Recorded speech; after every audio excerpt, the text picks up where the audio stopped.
Mari datang kepada Tuhan dan kita akan buka hati, roh, pikiran kita sekali lagi untuk firman-Nya akan ditaburkan buat kita khusus pada hari ini. Dalam nama Tuhan Yesus, Bapa, aku berdoa. Mohon kepadamu Tuhan, buat kami semua yang ada di ruangan ini maupun yang beribadah secara online di rumah atau di tempat mereka masing-masing. Hamba-Mu berdoa biar pengurapan Allah turun di atas kami. Biar kami bisa menangkap isi firman Tuhan dan sekaligus isi hatinya Tuhan. Apa yang Kau inginkan supaya kami menjadi pemenang, bahkan lebih daripada pemenang. Di dalam nama Tuhan Yesus, semua energi negatif kami tolak dari ruangan di mana kami ada. Dan roh Allah yang positif ada di tengah-tengah kami. Berfirmanlah buat kami Tuhan, di dalam nama Tuhan Yesus kami berdoa. Dan kami mengucap syukur dan semuanya siap untuk firman, sama-sama katakan. Amin, amin, puji nama Tuhan. Tema kita pada hari ini adalah The Victory is Ours. Kemenangan adalah milik kita. Hari ini adalah Hari Nasional Kaum Muda. Seluruh Indonesia di GSCA merayakan hari nasionalnya mereka. Dan sekaligus memang Sumpah Pemuda. Kita memperingati Hari Sumpah Pemuda. Sekitar 94 tahun yang lalu. Ya kira-kira 94 tahun yang lalu. Bahwa pemuda-pemuda di Indonesia mereka bersatu. Ada yang dari Ambon, ada yang dari Jawa, ada yang dari Sumatera. Dari berbagai macam tempat di Indonesia. Mereka bersatu. Dan itu adalah gerakan pemuda yang gak bisa dibendung oleh apapun juga. Dan mereka mau katakan bahwa kami bertanah air satu, berbangsa satu, dan berbahasa yang satu. Bahasa Indonesia, bangsa Indonesia, tanah air Indonesia. Dan mereka bangga banget dengan itu saudara. Dan dari situ mulai pergerakan-pergerakan terjadi sehingga Indonesia bisa sampai kepada kemerdekaannya. Saudara bangga dengan itu? Berapa banyak di antara saudara masih muda? Katakan amin. Berapa banyak di antara saudara merasa muda? Angkat tangan saudara dan katakan saya masih muda. Oke. Ada banyak anak muda yang gak angkat tangan, rupanya udah ngerasa tua kayaknya. Tapi banyak orang tua yang angkat tangan, masih awet muda. Kapuk tangan buat yang awet muda. Haleluya. Yes. Nah saudara pada pagi hari ini, saya sengaja ingin membahas mengenai kemenangan. Tapi kalau khotbah mengenai kemenangan, sebenarnya saya udah khotbahkan bulan April kalau saya nggak salah. Di dalam acara Jumat Agung dan juga Paskah. Kalau saudara bisa cek lagi nanti di YouTube-nya itu ada Undefeated. Itu judul khotbahnya. Saya udah khotbahkan begitu banyak mengenai kemenangan. Namun pada pagi hari ini saya dengan sengaja pada hari ini ingin menyampaikan kepada saudara mengenai kemenangan dari sisi yang berbeda dalam konteks kaum muda. Dalam konteks apa yang sedang dihadapi, peperangan yang sedang dihadapi oleh kaum muda kita di generasi sekarang. Kita tahu bahwa kaum muda ini punya masa depan yang luar biasa. Kaum muda adalah orang-orang yang sebentar lagi nih mereka akan menduduki jabatan-jabatan yang penting di dalam masyarakat. Kita tahu bahwa 2030 kita akan menjadi satu negara dengan bonus demografi yang luar biasa. Di mana golongan atau anak-anak muda yang sangat produktif itu jauh lebih banyak jumlahnya daripada mereka yang belum produktif maupun yang sudah tidak terlalu produktif. Jadi usia produktif itu luar biasa banyaknya. Itu di tahun 2030. Sekarang udah 2022. Berarti sekitar 8 tahun lagi kita akan menghadapi yang disebut dengan generasi muda yang akan memimpin di atas bangsa ini. Generasi muda yang akan duduk di tempat-tempat yang strategis di atas bangsa ini. Pertanyaannya adalah apakah kita siap, apakah generasi muda kita siap untuk menghadapi masa depan yang begitu besar. Dan masa depan yang kalau kita bilang sekarang ini masa depan yang abu-abu, masa depan yang gelap, masa depan yang kita gak bisa lihat. Tapi mau gak mau kita mesti datang ke sana dan kita akan sampai di sana saudara. Dan saya mau mengajak kepada kita semua para orang tua khususnya yang hadir pada pagi hari ini dan juga anak-anak muda yang hadir dan sekaligus yang ada di rumah saudara beribadah di tempat saudara masing-masing. Mari kita akan fokus kepada ini. GSCA Bethlehem secara fokus kita mau betul-betul konsentrasi, betul-betul fokus untuk mempersiapkan generasi muda yang ada kita di tempat kita. Mulai dari sekolah minggu, mulai dari anak remaja, mulai dari kaum muda. Kita sedang mempersiapkan mereka untuk satu saat nanti mereka betul-betul bisa duduk di dalam tempat-tempat strategis di masa yang akan datang dan bisa memimpin bangsa ini. Namun kita perlu tahu juga bahwa generasi muda adalah pemimpin di generasi mereka. Jadi kita nggak mau bilang bahwa anak sekolah minggu atau anak remaja atau anak tunas remaja atau kaum muda itu adalah pemimpin di masa yang akan datang. No, mereka adalah pemimpin di masa hari ini. Mereka adalah pemimpin di mana mereka ada saat ini. Makanya gereja kita mau fokus betul untuk membangun setiap pemimpin mulai dari usia di mana mereka ada. Dan kalau kita bisa siapkan itu terus menerus saudara dan kita fokus di sana, maka satu saat nanti ketika tiba saatnya sesuai dengan kapasitas yang dibutuhkan, mereka siap untuk kapasitas yang lebih besar karena mereka sudah dilatih memimpin dari kapasitas yang kecil. Saudara, orang tua mari kerjasama bareng-bareng dengan gereja. Jadi urusan sekolah minggu itu bukan urusan gereja saja. Urusan sekolah minggu itu, urusan usia anak sekolah minggu adalah urusan orang tua juga.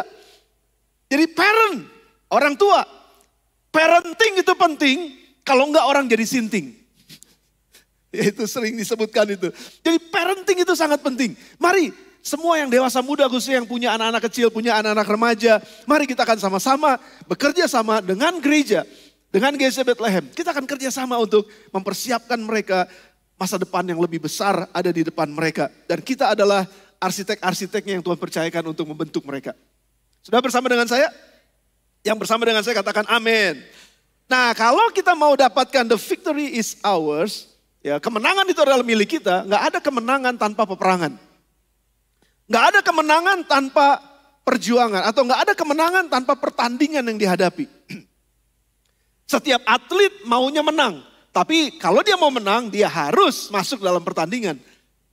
Setiap tentara ingin menang dalam peperangan, tapi nggak mungkin dia bisa mengalami kemenangan kalau mereka nggak masuk ke dalam peperangan.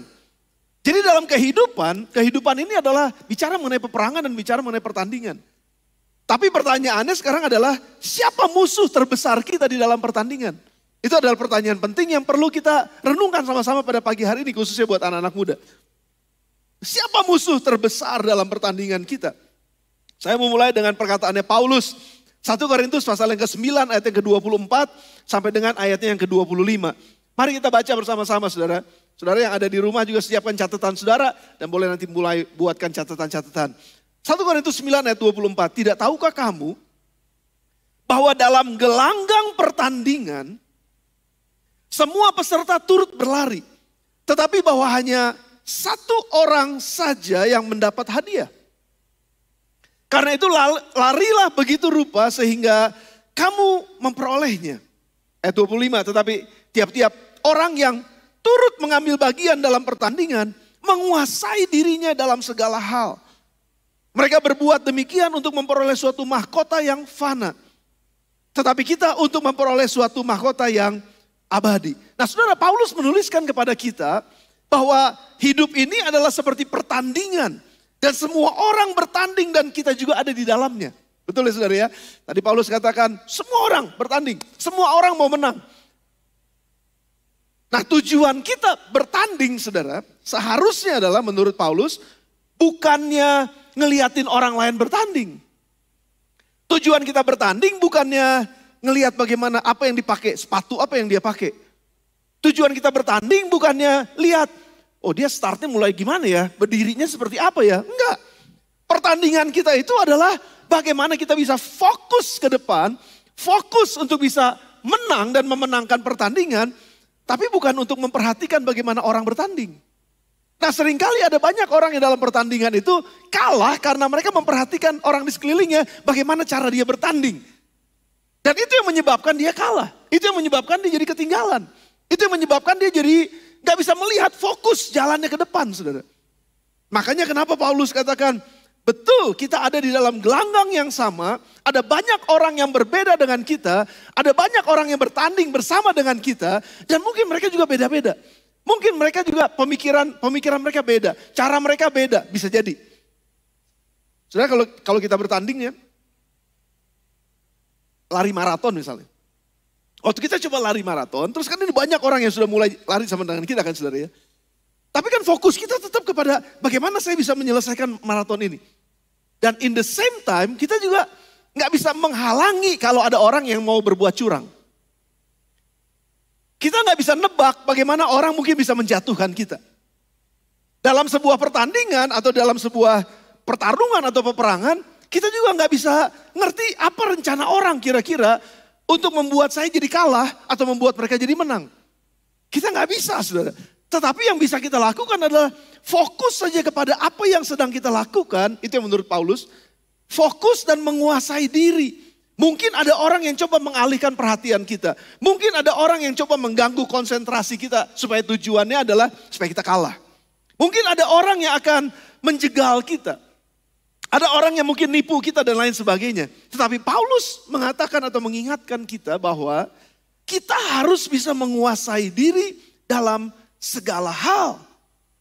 Pada saat kita bertanding. Kata kuncinya adalah penguasaan diri. Bagaimana dapat menguasai diri dan mengontrol diri sementara kita sedang bertanding di antara orang banyak. Bagaimana bisa fokus, saudara? Bagaimana bisa ngontrol? Bagaimana emosi kita, bagaimana kekuatan kita, bagaimana pace larinya kita bisa kontrol, saudara. Bagaimana caranya supaya bisa mengontrol diri sendiri. Itu yang Paulus katakan tadi, saudara. Tiap-tiap orang yang turut mengambil bagian dalam pertandingan, menguasai dirinya dalam segala hal. Menguasai dirinya, bukan menguasai orang lain. Menguasai dirinya, bukan menguasai cara orang untuk bertanding. Enggak, menguasai dirinya. Gimana fokus pada dirinya. Makanya saya tiba kepada satu kesimpulan bahwa musuh terbesar seorang manusia adalah dirinya sendiri. Musuh terbesar kita bukan setan. Musuh terbesar kita bukan orang yang ada di sebelah kita. Musuh terbesar kita bukan siapa yang berlari di sekeliling kita. Musuh terbesar kita adalah diri kita sendiri. Saudara pegang dada saudara sebentar ya, bilang begini. Hey, bangun. Bangun. Musuh terbesar ada di sini. Musuh terbesar ada di sini. Kalau saudara nggak percaya, firman Tuhan jelas banyak mengatakan bagaimana kita harus mematikan, bagaimana kita harus membunuh, bagaimana kita harus membuang semua yang ada di dalam diri kita yang nggak benar, yang menyebabkan kita nggak bisa lari dengan baik. Saya mau kasih ilustrasi buat saudara. Saya dengerin dari seorang teman. Ada sekelompok mahasiswa dites, atau bukan dites sih sebenarnya, ditanya. Ketika ujian, mereka nggak mendapat nilai yang bagus. Lalu mulai ditanya, kenapa kamu nggak dapat nilai yang bagus? Kenapa kok nilai kamu jelek? Lalu mulai jawabannya satu persatu berbeda-beda. Yang pertama bilang begini, dosennya jelek.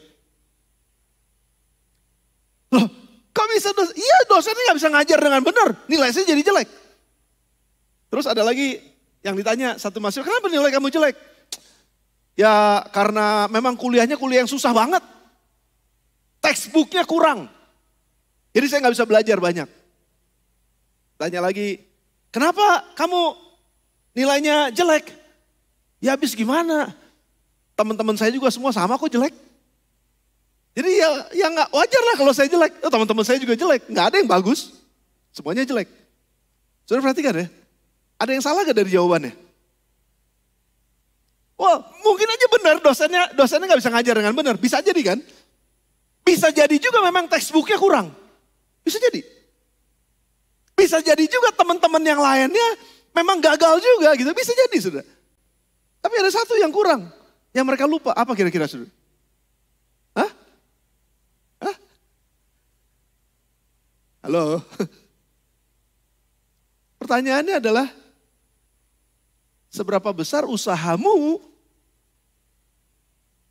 untuk belajar dan menyelesaikan ujiannya? Kira-kira usaha kamu sebesar apa? Dan yang selalu dilihat oleh orang adalah biasanya salahin orang lain dulu. Karena susah untuk bisa melihat kesalahan diri sendiri, kekurangan diri sendiri. Satu saat ada orang ditanya juga, kenapa kok kamu bisa batuk pilek? Soalnya cuacanya lagi jelek. Betul gak? Sekarang kalau batuk-batuk itu kan orang langsung ngejauh kan. Udah divaksin apa belum nih? Kenapa kamu pilek? Kenapa kamu batuk pilek? Ya soalnya tadi tuh ada orang batuk tuh di angkot. Jadi saya ikutan batuk. Terus, kenapa kamu batuk pilek? Tadi kemarin kehujanan. Jadi saya batuk pilek. Saudara, benar gak? Bisa jadi kehujanan batu pilek, bisa jadi karena nular dari orang, bisa jadi. Bisa jadi. Karena memang cuaca yang lagi buruk, bisa jadi juga tadi makan gorengannya kebanyakan. Betul gak saudara? Tapi ada yang lupa. Sebenarnya ada yang salah di dalam dirinya apa? Imunnya turun. Kenapa? Karena dia nggak jaga istirahatnya, dia nggak minum vitamin, dia kurang olahraga. Jadi lebih banyak sebenarnya lihatnya ke dalam. Sudah bersama dengan saya? Kayaknya pagi ini rada sepi ya. Pagi ini kayaknya saudara kurang makan gorengan kayaknya. Jadi seringkali saudara orang tuh lihatnya yang eksternal. Orang tuh lihatnya kalau saya gagal gara-gara dia. Kalau saya nggak naik kelas gara-gara dia. Kalau saya badung kayak begini gara-gara mereka. Kalau saya jadi pembohong ini gara-gara orang tua saya suka ngebohong. Sudah perhatikan baik-baik. Seringkali peperangannya adalah bukan yang ada di luar, peperangannya yang ada di dalam. Dan itu yang gak pernah dilihat, itu yang gak pernah disadari bahwa musuh terbesar kita adalah di dalam kita sendiri. Lihat secara internal, lihat apa yang harus diperbaiki di dalam diri saya.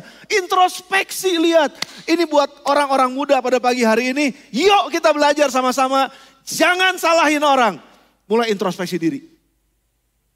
Kita bisa salahin ekonominya lagi jelek. Kita bisa salahin memang ini bos saya. Waduh bosnya gak bener nih. Ngasih tugasnya banyak banget. Ngasih tugasnya kebanyakan. Yang membuat saya jadi gak bisa perform dengan baik. Membuat saya jadi gak bisa kerja dengan baik. Di tempat kerjaan saya orang-orangnya aduh jelek banget. Di kampus saya orang-orangnya semua pada gak jujur, pada nyontek. Orang-orangnya pada gak benar semuanya. Seringkali saudara, seringkali kita mempersalahkan apa yang ada di luar. Tapi kita lupa untuk melihat bagaimana kondisi di dalam kita. Dan sekali lagi saudara, ini tantangan buat kita semua anak-anak muda. Anak-anak muda itu lagi dikasih lihat, dipertontonkan dengan semua jenis pertunjukan di dalam sosial media. Yang sebetulnya 85% kalau menurut saya adalah palsu. Dan banyak anak-anak muda tertipu dengan itu dan mencoba untuk menjadi seperti apa yang ada di luar mereka. Atau kalau nggak sampai terjadi, mempersalahkan apa yang ada di luar mereka. Tapi lupa untuk bisa membaca diri mereka sendiri. Dan yang Paulus bilang katanya, menguasai diri sedemikian rupa dalam pertandingan. Jangan liatin bagaimana orang bertanding, tapi kuasai dirimu ketika engkau sedang dalam pertandingan. Kenapa kamu nggak bisa perform dengan baik dalam pelayanan, dalam pekerjaan? Habis saya ditempatkan di tempat yang nggak enak. Seringkali saudara memang kita ini dihadapkan pada kondisi yang tidak ideal menurut kita. Anak-anak muda, seringkali kita ada dalam kondisi yang gak ideal. Dalam kondisi yang kayaknya saya gak mau ada di sini sebenarnya. Saya maunya ada di sana. Tapi kenapa saya bisa ada di sini? Gak ideal saudara. Dan kita bisa mempersalahkan siapa aja. Namun, jika kita anak-anak muda khusus ini. Orang tua juga sama. Bisa belajar untuk menguasai diri sedemikian rupa. Atur diri kita sedemikian rupa. Bentuk sebuah komitmen di dalam diri kita sedemikian rupa. Disiplin diri kita sedemikian rupa. Maka walaupun kita ada di kondisi yang gak baik atau kondisi yang gak ideal menurut kita. Tapi kalau kita bisa latih diri kita untuk disiplin. Latih diri kita untuk bisa berperang dengan fokus. Bertanding dengan fokus dalam kehidupan kita.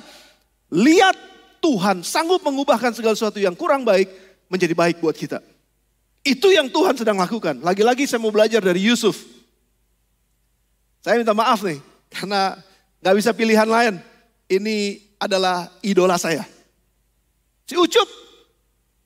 Yusuf dipaksa untuk jadi budak. Dipaksa untuk masuk penjara. Ini gak ideal buat Yusuf. Dan Yusuf bisa aja bilang begini, mana mungkin saya bisa maju.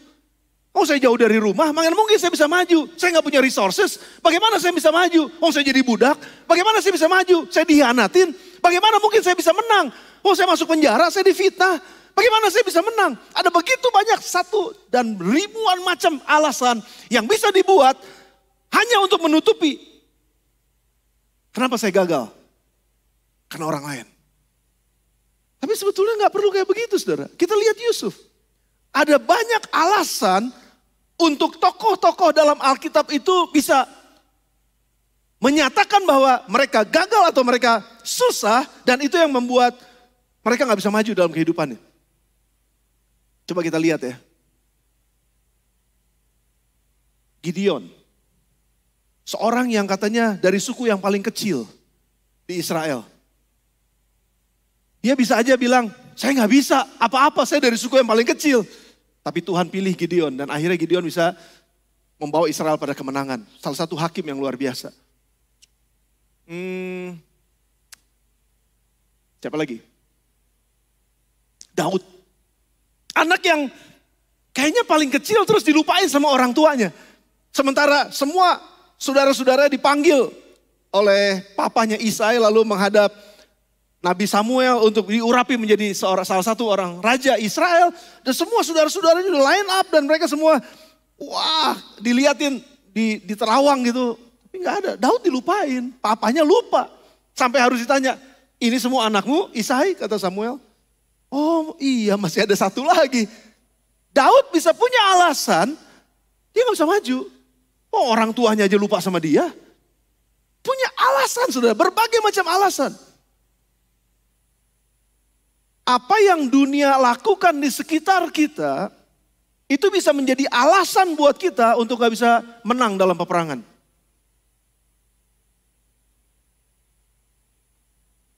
Tapi kalau kita belajar balik lagi kepada Yusuf, salah satunya, Yusuf bisa mendisiplin dirinya. Yusuf bisa mengalahkan dirinya sendiri. Dari rasa malas, dari rasa takut, dari rasa kecewa, dari rasa marah, dari rasa tidak diterima, dari rasa seperti terbuang. Dia bisa kalahkan itu semua. Karena itu musuh yang menyerang dalam dirinya sendiri. Dia bisa kehilangan kepercayaan diri. Dia bisa kehilangan sepertinya sense of purpose di dalam kehidupannya. Dia bisa kehilangan segala macam karena dunia ini memang yang ada di luarnya gak mendukung untuk dia bisa menang. Tapi sekali lagi, kalau Tuhan di pihak kita, siapa lawan kita? Dan kalau kita menempatkan diri kita bersama dengan Tuhan di pihak kita, dunia bisa berkata tidak. Tapi kalau Tuhan berkata ya, tidak ada yang bisa tutup apa yang Tuhan sudah katakan iya. Kalau saudara percaya katakan itu amin saudara. Dan saya tuliskan ini, saya ulangi lagi buat saudara. Kekalahan di area publik itu selalu diawali dari kekalahan di area private. Begitu kita kalah dengan diri kita sendiri, kalah dengan kemalasan kita, kalah dengan kebebalan kita, kalah dengan sakit hatinya kita, kalah dengan ketakutannya kita, itu private saudara. Dan ketika di area private ini kita kalah, maka gak mungkin kita bisa menang di area publik. Tapi sebaliknya saudara, kalau kita bisa menang, kemenangan kita di area publik itu karena selalu diawali dengan kemenangan di area private kita. Jadi kalau kita bisa mendisiplin diri kita sedemikian rupa, walaupun dunia sepertinya tidak mendukung, tapi kalau kita berjalan dalam disiplin kebenaran firman Tuhan kita lakukan. Apa yang Tuhan katakan kita kerjakan. Kita taati apa yang Tuhan perintahkan. Kita disiplin dengan diri kita sedemikian rupa, kemenangan private membawa kita kepada kemenangan di publik. Itu yang akan terjadi saudara. Anak-anak muda sekali lagi, mari jangan lihat dulu yang di luar-luar sana. Mari kita belajar lihat ke dalam diri kita. Amin saudara. Kita pasti menang karena kalau Tuhan di pihak kita, siapakah lawan kita? Bagaimana cara memperoleh kemenangan dalam pertandingan? Saya ingin mengajak saudara untuk belajar kepada Raja Yosafat. Ini raja yang unik saudara, saya nggak akan ceritakan panjang tentang dia, tetapi saya mau ngambil pesan yang bagus banget dari cerita bagaimana Yosafat dikepung oleh bangsa Moab dan bangsa Amon pada saat itu. Bangsa yang barbar, bangsa besar yang coba untuk mengepung Raja Yosafat. Raja Yosafat adalah Raja Yehuda. By the way, Yehuda pada saat itu dikepung oleh kerajaan Amon dan kerajaan Moab, saudara. Dan itu betul-betul membuat Yosafat takut, keder. Kenapa? Ini dua bangsa barbar, kejam, sadis, luar biasa. Nggak ada peri kemanusiaannya. Tetapi dua bangsa ini juga bangsa yang punya pasukannya begitu besar, saudara. Dan ketika mereka dikepung, Yehuda dikepung, Yosafat dengar kabar. Dua bangsa ini mulai mendatangi kita. Maka ketakutanlah, itu wajar saudara. Yosafat ketakutan. Dan dia berpikir bagaimana cara mengalahkan kalau ada bangsa ini datang menyerang. Saya nggak mau bangsa ini hancur. Saya nggak mau kita semua mati. Dalam ketakutannya apa yang dia lakukan saudara. Mari kita baca 2 Tawari pasal yang ke-20. Ayat yang kedua dan ayat yang ketiga. Saya akan lompat-lompat nanti saudara bisa catat ya. Ayat ini nanti sudah baca lagi di rumah. Tetapi saya mau ambil bagian-bagian penting dari ayat-ayat ini. Ayat yang kedua, datanglah orang memberitahukan Yosafat. Suatu laskar yang besar datang dari seberang laut Asin. Dari Edom menyerang tuanku. Sekarang mereka ada di Hazeson Tamar. yakni En-Gedi. Ayat 3. Yosafat menjadi takut. Lalu mengambil keputusan. Ini yang penting saudara. Apa yang kita lakukan ketika kita takut? Karena rasa takut itu wajar. Orang hidup takut dengan semua yang ada karena memang itu lebih besar daripada apa yang ada di dalam kita. Di luar kita jauh lebih hebat, jauh lebih kuat mungkin dari apa yang kita punya. Bisa membuat kita menjadi takut. Itu wajar. Tapi pertanyaannya adalah apa yang akan kita lakukan ketika kita takut? Yosafat mengambil keputusan ketika dia menjadi takut untuk mencari Tuhan. Dan ia menyerukan kepada seluruh Yehuda supaya berpuasa. Saudara sekarang udah tahu ya. Kalau Pastor Arif udah ngajakin seluruh Bethlehemers untuk puasa, berarti ada sesuatu yang lagi bahaya. Berarti ada sesuatu yang lagi, ini penting ini, kita mesti berdoa dan berpuasa.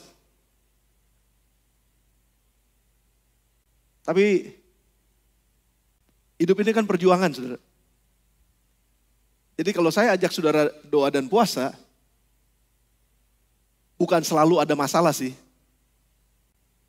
Tapi potensi masalah selalu ada. Potensi masalah selalu ada. Entah masalah keluarga, entah masalah keuangan, entah masalah pekerjaan, entah masalah ekonomi, entah masalah apa aja saudara. Potensinya selalu ada. Makanya jangan lengah. Ayo doa puasa. Saya mau umumin di awal ya. Januari kita akan mulai lagi doa puasa 21 hari. Tapi saya promise, gak dimulai tanggal 1 Januari. Karena saya ngerti ada banyak yang protes. 1 Januari itu tahun baru, Pastor, saya mau, ya ini makanan lagi banyak-banyaknya. Mesti puasa. Ya udah. Tapi kita akan tetap doa puasa bersama. Saya mau gerakin semua Bethlehemers. Kita akan melihat 2023 menjadi tahun kemenangan buat kita. Karena peperangannya besar. Peperangan besar, kemenangannya semakin besar. Tapi kita mesti lebih banyak berdoa, kita mesti lebih banyak berpuasa. Amin saudara.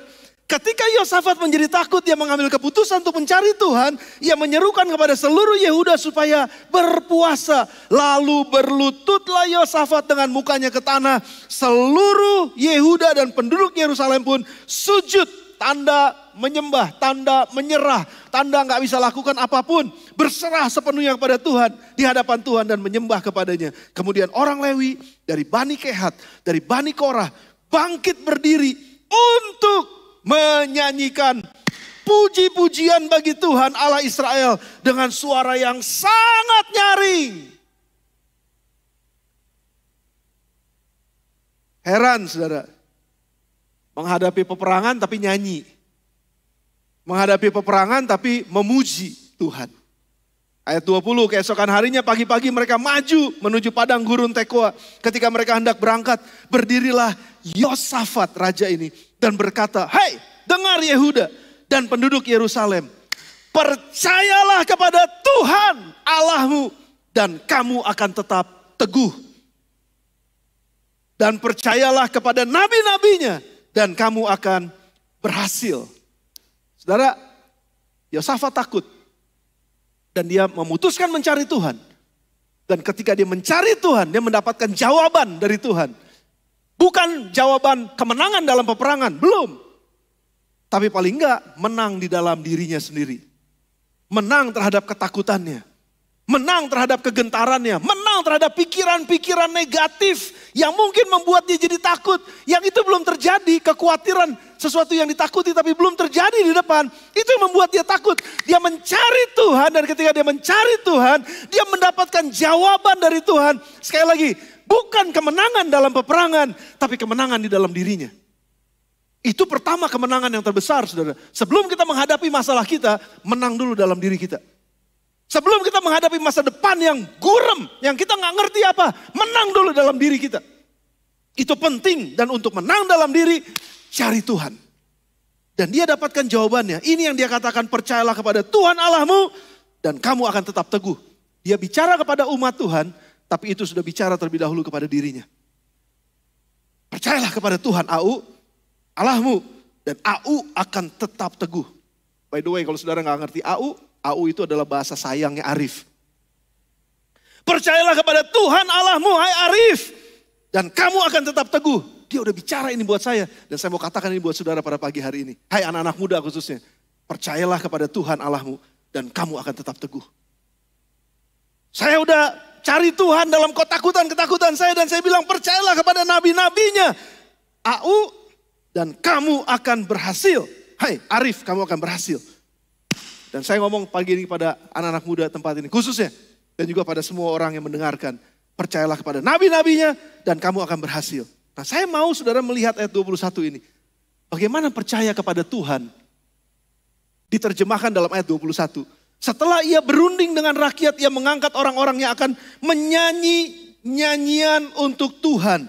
Dan memuji Tuhan. Dalam pakaian kudus yang semarak pada waktu mereka keluar di muka orang-orang bersenjata sambil berkata, nyanyikanlah nyanyian syukur bagi Tuhan bahwasanya untuk selama-lamanya kasih setianya. Sekali lagi, takut itu adalah perasaan yang sangat natural dalam dunia kita sekarang ini. Bisa saja kita takut dan setiap orang yang normal pasti akan merasa takut kalau ada sesuatu yang lebih besar dari dirinya. Yang mungkin dia berpikir saya nggak sanggup untuk melakukannya. Saya nggak bisa untuk melewatinya. Saya jadi takut. Tapi pertanyaannya, kalaupun takut itu natural, pertanyaannya adalah bagaimana kita mengatasinya. Keputusannya harus pergi kepada yang supernatural. Karena yang natural kita nggak bisa lakukan apa-apa, tapi yang supernatural tidak ada yang mustahil buat dia. Dan Tuhan kita adalah Tuhan yang supernatural. Dia sanggup untuk melakukan apa saja. Cuma masalahnya adalah apakah kita percaya atau enggak. Takut menghadapi ujian, takut menghadapi pekerjaan, takut menghadapi pernikahan. By the way, ada banyak anak-anak muda yang takut menikah nih hari-hari ini saya dengar. Bukan karena nggak punya jodoh, bukan karena nggak laku, bukan. Karena ngelihat contoh ada banyak keluarga-keluarga yang gagal. Dan pada akhirnya gue takut, nanti gue juga gagal. Waktu engkau takut, jangan engkau diam dalam ketakutanmu. Waktu engkau takut, putuskan untuk mencari Tuhan. Karena Tuhan akan memberikan jawaban buat kita. Tuhan akan menguatkan hati kita dan Tuhan akan memberi kemenangan buat kita untuk melewati ketakutan kita. Jangan diam dalam ketakutan saudara. Dan sekali lagi, ketakutan adalah wajar, tapi kita harus mengalahkan ketakutan di dalam diri kita supaya kita bisa melihat kemenangan dalam peperangan kita. Nah, apa yang dilakukan oleh Raja Yosafat ketika ia takut? Sekali lagi ia mencari Tuhan, dia berlutut, menyembah, menyanyikan pujian bagi Tuhan. Dua perkataan yang dia sampaikan pada bangsa Yehuda, percayalah kepada Tuhan Allahmu dan kamu akan tetap teguh, percayalah kepada nabi-nabinya dan kamu akan berhasil. Percayalah kepada Tuhan Allahmu dan kamu akan tetap teguh. Yang pertama melalui puji-pujian. Saudara, puji-pujian itu sebenarnya sedang mempertontonkan atau sedang merefleksikan percaya kita kepada Tuhan.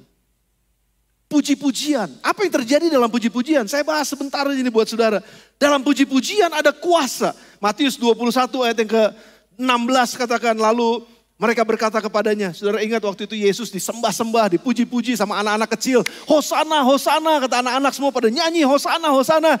Terus orang-orang ahli Taurat keki, marah mereka. Yesus, engkau dengar apa yang anak-anak nyanyikan? Lalu Yesus jawabnya apa? Engkau dengar apa yang dikatakan anak-anak ini? Kata Yesus pada mereka, aku dengar. Belum pernahkah kamu baca? Dari mulut bayi-bayi dan anak-anak yang menyusu, engkau telah menyediakan puji-pujian. Yesus sedang mengutip satu ayat di dalam kitab Mazmur 8 ayat yang kedua. Dari mulut bayi-bayi dan anak-anak yang menyusu, telah kau letakkan dasar kekuatan karena lawanmu untuk membungkam musuh dan pendendam. Mazmur katakan kekuatan karena lawanmu untuk membungkam musuh dan pendendam itu ada dalam mulut anak-anak.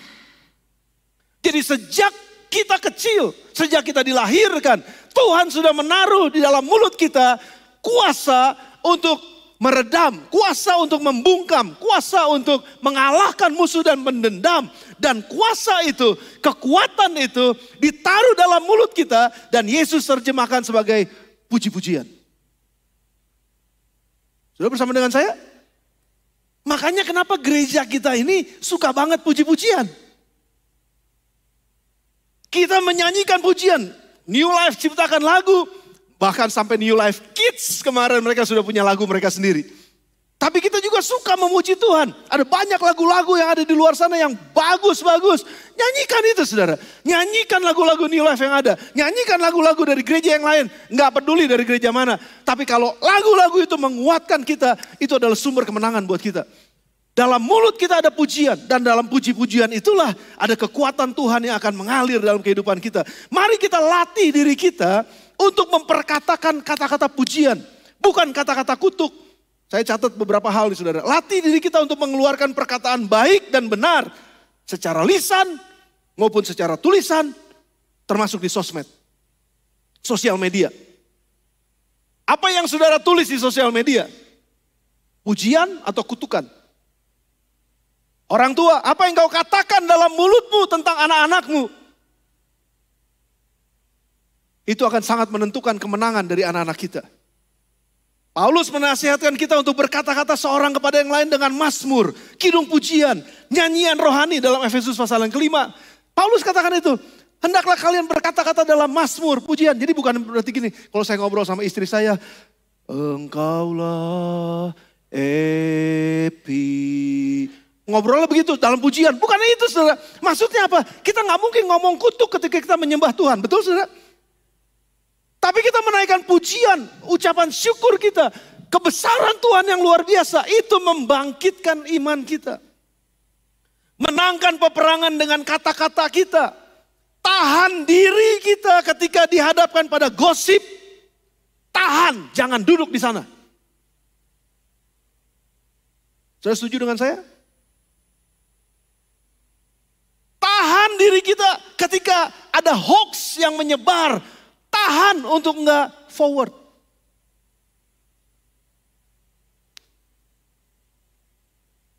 Tahan diri kita untuk membangun opini yang salah di tengah-tengah masyarakat dengan memperkatakan sesuatu dalam sosial media kita yang seolah-olah ada banyak orang yang sedang menutupi kelemahannya membangun sebuah opini bahwa dia benar. Hati-hati loh saudara. Itu hoax, itu nggak benar. Dan itu bisa menjerumuskan orang dalam kesalahan. Hati-hati dengan apa yang kita katakan saudara. Baiklah perkataan kita itu menjadi berkat dan bukannya kutuk. Perkataan nasihat firman Tuhan. Tapi bukan perkataan yang merusak karakter seseorang. Sudah bersama dengan saya? Perkataan akan dipengaruhi dengan apa yang masuk ke dalam hati kita. Karena apa yang masuk ke dalam hati dan pikiran kita, itu yang akan keluar dalam perkataan kita. Apa yang masuk dalam hati dan pikiran kita, saudara? Pujiankah atau kutuk? Berkatkah atau kutuk? Tapi kalau semakin banyak sampah di dalam hati kita, yang keluar adalah sampah melalui mulut kita. Saya mau stop kekerasan dalam rumah tangga dalam bentuk verbal. Saya mau kita stop. Jangan ada lagi orang tua yang kata-katain anaknya dengan kata-kata kutuk. Dalam nama Yesus cabut. Nggak ada anak yang dilahirkan jelek. Semua anak dilahirkan mulia. Karena mereka diciptakan oleh Tuhan yang mulia. Tapi kalau orang tua memperkatakan yang jelek tentang anaknya, orang tua itu sedang menghina Tuhan sang penciptanya. Hati-hati saudara. Ada banyak anak-anak muda terluka, ada banyak anak-anak muda sakit hati, ada banyak anak-anak muda pahit dalam kehidupan mereka karena perkataan pahit yang keluar dari orang tuanya. Karena perkataan kutuk yang keluar dari orang tuanya. Dan itu menyebabkan kehidupan mereka jadi terkutuk. Hati-hati dengan perkataan kita saudara. Mari berkata-kata dengan puji-pujian. Waktu kita susah, kenapa kita nggak nyanyi? Bagi Tuhan tak ada yang mustahil bagi Tuhan. mujizatnya. Ku diangkat. Bukankah pujian itu menguatkan kita, saudara? Kenapa waktu kita dalam keadaan susah terus kita maki-maki orang dan bilang, gara-gara dia, gara-gara dia. Kata-kata. Waktu susah, waktu dalam keadaan kejepit, dalam keadaan seperti nggak ada jalan keluar. Kenapa kita nggak puji-pujian? Karena ada kuasa dalam puji-pujian. Amin, saudara. Yang kedua, cepat aja, ucapan syukur. Dalam ucapan syukur juga ada kuasa. Janganlah hendaknya kamu khawatir. Filipi 4 ayat yang ke-6. Tentang apapun juga. Tetapi nyatakanlah dalam segala hal keinginanmu kepada Allah dalam doa dan permohonan dengan ucapan syukur. Maka ayat yang ke-7. Damai sejahtera Allah yang melampaui segala akal akan memelihara hati dan pikiranmu dalam Kristus Yesus. Ucapan syukur adalah salah satu nilai kehidupan yang mengalahkan semua kata-kata keluhan. Gak bisa, susah, aduh. Gak mungkin, saya orang miskin, saya orang gak punya, saya bukan orang pinter, saya orang yang sangat terbatas, gak mungkin bisa. Atau juga ucapan syukur mengalahkan semua spirit of comparison. Roh yang membanding-bandingkan diri dengan orang lain. Ucapkan syukur dengan apa yang saudara terima. Saya terima 1 juta tahun ini, kecil amat. Saya terima jam ini 1 juta. 1 jam ini 1 juta. Jam yang kedua 1 juta. Jam yang ketiga 1 juta. Jam yang keempat 1 juta. Saya terima. Seberapa yang saya terima, mari ucapkan syukur. Saudara tahu, ucapan syukur membukakan berkat yang berikutnya dari Tuhan. Tapi waktu kita nggak berani mengucap syukur dan nggak mau mengucap syukur, selalu ngeluh, selalu kurang, selalu begini. Berkat berikutnya terus ketutup. Saya mau kita belajar sama-sama. Mengucap syukurlah dengan apa yang ada di tangan kita. Ucapkan syukur. 5 roti dan 2 ikan menjadi 5.000 orang makan.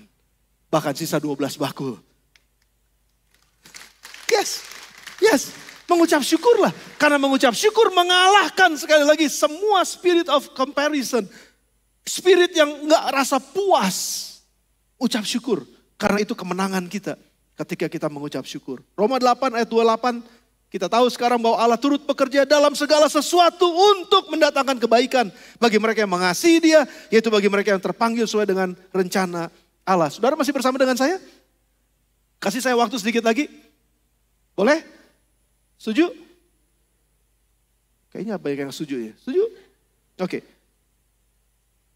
Bukan segala sesuatu baik, enggak. Bukan segala sesuatu baik yang ada di sekeliling kita. Tapi Tuhan bisa menggunakan, Dia bisa mengerjakan segala sesuatu untuk mendatangkan kebaikan. Ketika di rumah saya ada yang namanya baking soda ya. Terus saya gak enak. Tepung terigu gak enak. Mentega gak enak. Setiap kali ini ada bahan makanan yang ada di depan saya, terus saya bilang, ini gak enak, gimana caranya? Ketika ada seorang ahli, lalu mulai mengolahnya. Namanya Pastor Desi. Dia mulai olah, akhirnya jadi marmer cake. Dan ketika itu jadi marmer cake, enak banget. Apalagi pakai kenari di atasnya. Wih, enak banget. Namun sebelum marmer cake-nya jadi, itu cuman mentega doang. Makan mentega gak enak. Saudara, kejadian-kejadian dalam kehidupan kita seringkali gak enak ketika kita lewatin. Tapi kalau kejadian-kejadian itu dirangkai oleh Tuhan dan Dia turut bekerja dalam segala sesuatu, maka rangkaian-rangkaian itu akan berubah menjadi sesuatu yang indah. Betul saudara? Ya, itu betul banget. Makanya ucapkanlah syukur waktu ketemu mentega. Ucapkan syukur waktu ketemu apa lagi itu materi bahannya. Ucapkan syukur waktu ketemu hunkwe. Ya, ucapkan syukur, saya gak ngerti apa itu bahannya. Tapi ini gak enak, itu gak enak. Jangan bilang itu gak enak. Tunggu dulu, jalanin aja. Izinkan Tuhan mengerjakan segala sesuatu. Karena waktu Dia beres ngerjainnya, itu jadi kue yang enak untuk dimakan. Demikian dengan hidup kita. Ucapkan syukur dengan apa yang Tuhan sedang kerjakan dalam hidup kita. Walaupun sepertinya itu gak nyaman. Yang terakhir saya tutup dengan ini. Percayalah kepada nabi-nabinya. Itu perkataan Yosafat yang kedua. Kamu akan berhasil. Nabi-nabi itu bicara mengenai hamba-hamba Tuhan. Gambaran hamba-hamba Tuhan. Orang-orang yang menyampaikan firman Tuhan. Orang-orang yang menyampaikan perkataan Tuhan. Memberikan arahan, menegur, menyatakan kesalahan. Nabi-nabinya saudara. Orang yang tahu bagaimana menghidupi kebenaran firman Tuhan yang sudah berjalan lebih dulu daripada kita. Percayalah kepada mereka. Dengan kata lain saya mau sampaikan ini yang ketiga. Kita harus hidup di tengah-tengah penasehat. Kenapa? Amsal 24 ayat 6 katakan, karena hanya dengan perencanaan engkau dapat berperang. Dan kemenangan tergantung pada penasehat yang banyak. Tuhan sendiri katakan Mazmur 20 ayat 6, sekarang aku tahu bahwa Tuhan memberi kemenangan kepada orang yang diurapinya. Dan menjawabnya dari sorga yang kudus dengan kemenangan yang gilang gemilang oleh tangan kanannya. Tuhan pakai orang-orang di sekeliling kita. Hamba-hamba Tuhan yang ada di sekeliling kita yang diurapi olehnya. Mentor-mentor yang ada di sekeliling kita. Godly people. Orang-orang yang sudah melakukan firman Tuhan dan setia melakukan firman Tuhan dalam kehidupan mereka. Tuhan pakai orang-orang ini untuk menjadi penasehat buat kita. Kemenangan kita ditentukan oleh berapa banyak penasehat yang ada di sekitar kita. Yang hidup di sekeliling kita. Saya punya beberapa mentor yang membuat kehidupan saya menjadi lebih baik. Anak-anak muda, milikilah mentor dalam hidup kalian. Milikilah penasehat-penasehat dalam kehidupan kalian. Orang-orang yang lebih rohani dari kalian. Orang-orang yang punya pengalaman lebih jauh dari kehidupan kalian. Jangan tinggal sendirian. Jangan pikir bahwa, oh mentor saya Tuhan langsung. Ya betul, kita tahu firman Tuhan. Saya juga tahu firman Tuhan. Saya ngerti firman Tuhan, tapi saat saya menghadapi kondisi yang Tuhan saya gak ngerti lagi saya mesti gimana. Ada mentor-mentor, ada penasehat-penasehat yang menolong untuk saya bisa membuat keputusan yang baik dalam kehidupan saya. Saudara, jangan underestimate dengan siapa kita bergaul. Karena pergaulan buruk itu membuat kita malang. Tapi bergaul dengan orang bijak itu membuat kita semakin bijak. Anak-anak muda, ayo cari teman-teman. Jangan duduk sama orang-orang pencemooh. Jangan berdiri di jalan orang berdosa. Jangan juga dengar nasihat orang fasik. Kalau kalian mau menang dan berbahagia, renungkan firman Tuhan siang dan malam. Duduk dalam nasihat orang-orang benar. Berdiri di jalan orang benar. Duduk dalam kumpulan orang benar. Mereka akan jadi penasehat buat kita. Yang akan menolong kita naik dalam kehidupan kita. Percayalah kepada Tuhan Allahmu dan kamu akan tetap teguh. Percayalah kepada nabi-nabinya dan kamu akan berhasil. Percayalah kepada Tuhan melalui pujian dan ucapan syukur. Dan percayalah kepada nabi-nabinya melalui nasihat yang mereka berikan. Saya mau mengajak semua anak kaum muda. Miliki kerinduan selalu untuk masuk terus dalam pujian dan penyembahan saudara. Ucapan syukur dalam setiap kehidupan saudara.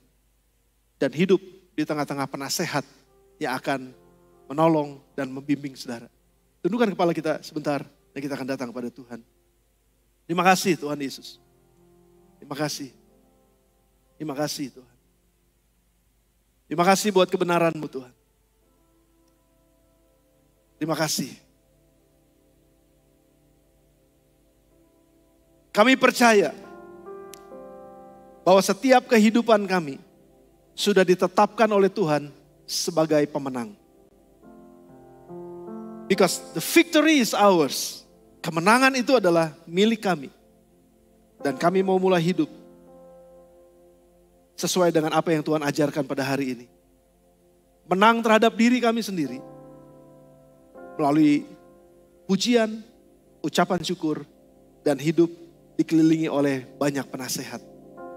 Kami mau Tuhan. Dan tolong kami untuk ini. Di dalam nama Tuhan Yesus. Saya mau singers bantu untuk bisa menyanyikan satu pujian yang terakhir tadi. Kemenangan terjadi di tempat ini. Kita nyanyikan lagu ini satu kali dan kita akan sama-sama berdoa untuk kebenaran firman Tuhan. Terima kasih Roh.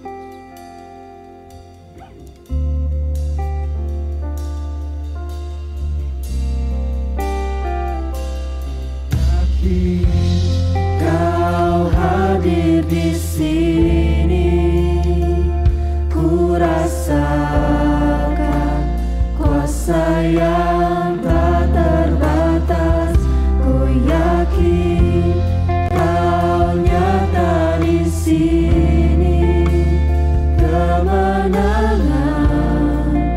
terjadi di sini. Ku yakin sekali lagi. Ku yakin Kau hadir di sini. Ku rasakan kuasa yang tak terbatas. Ku yakin Kau nyata di sini. Amin. Kemenangan terjadi di sini. Saudara, sebelum saya tutup di dalam doa, saya mau secara khusus, di hari yang khusus ini, kita akan berdoa buat setiap anak-anak muda. Semua ini anak-anak muda. Ini generasi yang baru dari New Life, kebanyakan dari antara mereka. Ada anak-anak yang nari tadi, yang nari, boleh gak kalian berdiri? Yang nari-nari, kalian berdiri ya? Berdiri sebentar di tempat kalian. Ya. Enggak, saya gak suruh nari ya. Ya, berdiri ya situ. Baik. Yang usia 25 tahun ke bawah, boleh bangkit berdiri saudara. 25 tahun ke bawah. Wow. Wow, alright. Yes. Saudara, boleh beri tepuk tangan buat mereka semua nih yang pada berdiri.